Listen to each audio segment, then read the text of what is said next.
Mister ladies viewers அனைவருக்கும் வணக்கம். நான் doctor Nithya, Siddha physician. Blood pressure நார்மலா இந்த பிளட் பிரஷர் இருக்குன்னா இது எந்த மாதிரியான விளைவுகளை ஏற்படுத்தும், எப்போ நம்ம ரொம்ப கவனமா இருக்கணும்?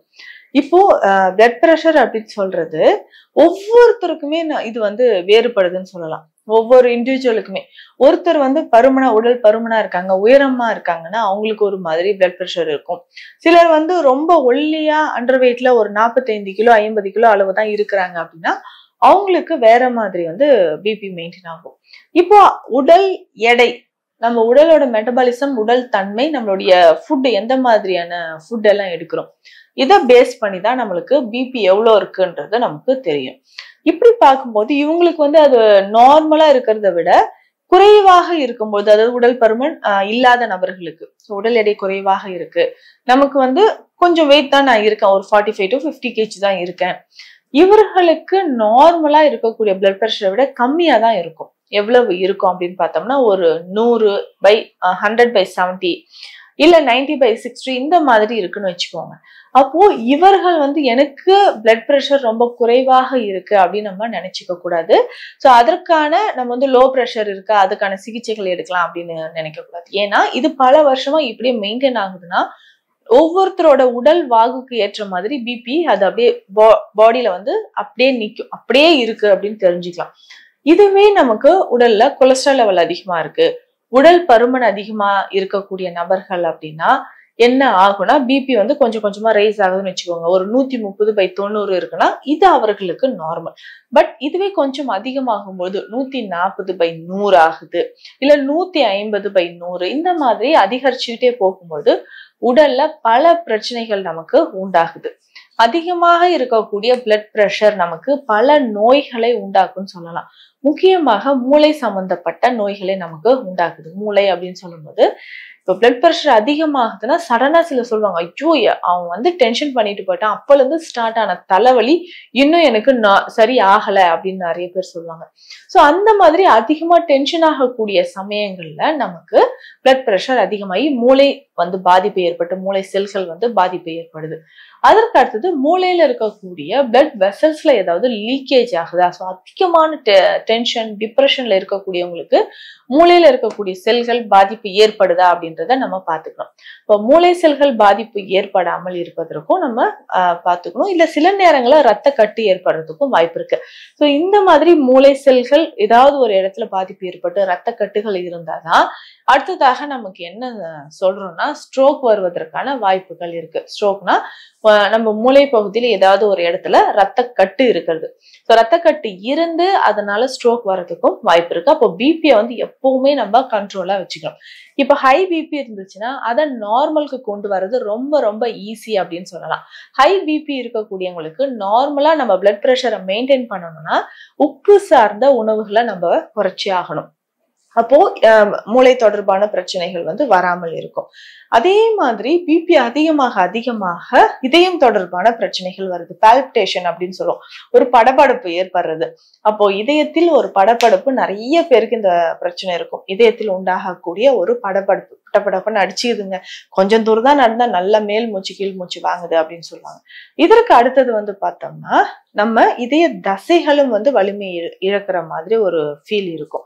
ஸோ இதையே நம்ம கவனத்துல வச்சுக்கணும். பிபி அதிகமாச்சுன்னா அடுத்தது நம்ம உடல்ல டைஜஷன் ரொம்ப ரொம்ப போரா இருக்குன்னு சொல்லலாம். ஸோ சாப்பிட்ட உணவு சரியா டைஜஷன் ஆகாம ரொம்ப நேரம் வயிற்று பகுதியிலேயே தேங்கி நமக்கு நிறைய பிரச்சனைகளை உண்டாக்குது. அதை ரொம்ப கவனமா நம்ம பார்த்துக்கணும். இதற்கு அடுத்தது அதிகமான பிபி இருக்கு, கண்ட்ரோல் ஆகலைன்னா நமக்கு சிறுநீரகங்கள்ல பாதிப்பு உண்டாகுவதற்கு நிறையவே வாய்ப்புகள் இருக்கு.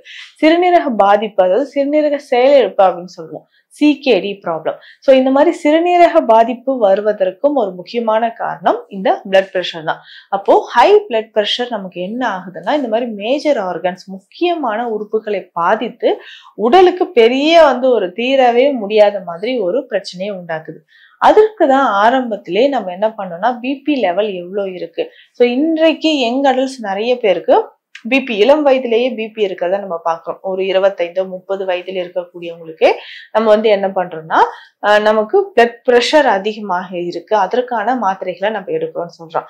கொஞ்சம் உடல் பருமனாக இருந்ததுன்னா பிபியோட சேர்ந்து நமக்கு கொலஸ்ட்ரால் இதுவுமே வந்து அதிகமாயிடுது. ஸோ கொழுப்பும் உடல்ல அதிகமாக நிச்சயமாக நமக்கு பாதிப்புகளை ஏற்படுத்தும். ரொம்ப கவனமா இருக்கணும்.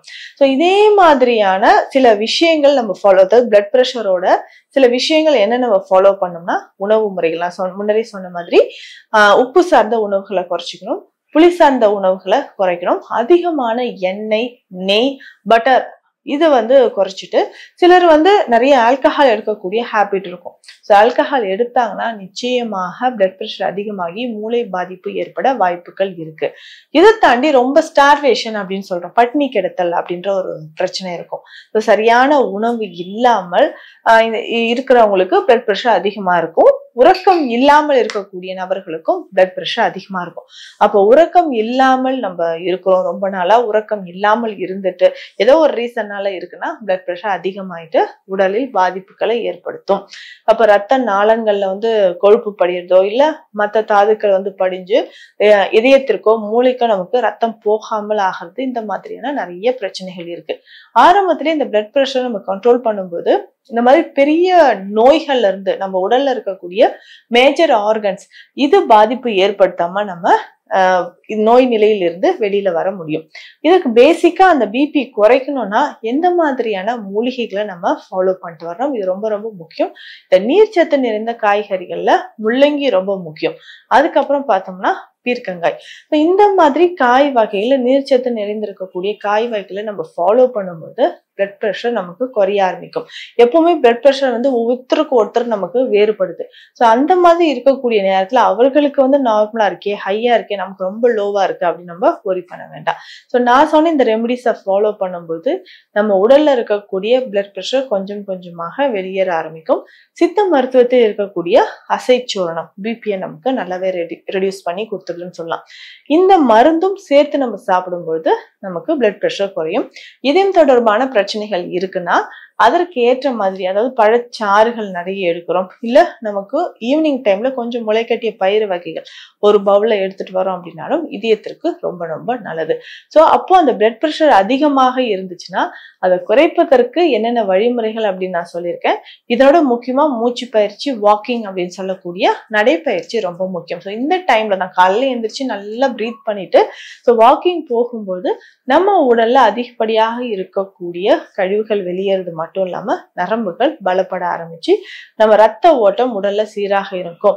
இதே மாதிரி கொஞ்சம் கொஞ்சமா நம்ம ஃபாலோ பண்ணிட்டு வந்தோம்னா நம்ம உடல்ல இருக்கக்கூடிய ஹை பிளட் ப்ரெஷர் வந்து குறைய ஆரம்பிக்கும்.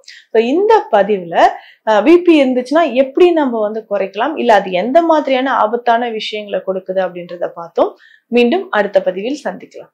நன்றி.